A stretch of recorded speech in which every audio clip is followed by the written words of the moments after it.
सर्वभूतेषु बुद्धिरूपेण संस्थिता नमस्तस्यै नमस्तस्यै नमस्तस्यै नमो नमः। या देवी सर्वभूतेषु निद्रारूपेण नमो नमः। या देवी सर्वभूतेषु शुभारूपेण संस्थिता नमस्तस्यै नमस्तस्यै नमः। या देवी सर्वभूतेषु छायारूपेण संस्थिता नमस्तस्यै नमस्तस्यै नमो नमः।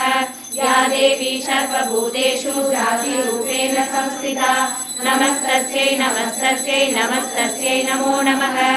या देवी सर्वभूतेषु चैतन्यैः विलीयते नमस्तस्यै नमस्ते नमस्ते। या देवी सर्वभूतेषु निद्रारूपेण संस्थिता नमस्तस्यै नमस्तस्यै नमस्तस्यै नमो नमः। या देवी सर्वभूतेषु शुभारूपेण संस्थिता नमस्तस्यै नमस्तस्यै नमः। या देवी सर्वभूतेषु शक्तिरूपेण संस्थिता नमस्तस्यै नमस्तस्यै नमस्तस्यै नमो नमः। या देवी सर्वभूतेषु तृष्णारूपेण संस्थिता नमस्तस्यै नमस्तस्यै शान्तिरूपेण संस्थिता नमस्तस्यै नमस्तस्यै नमस्तस्यै नमो नमः।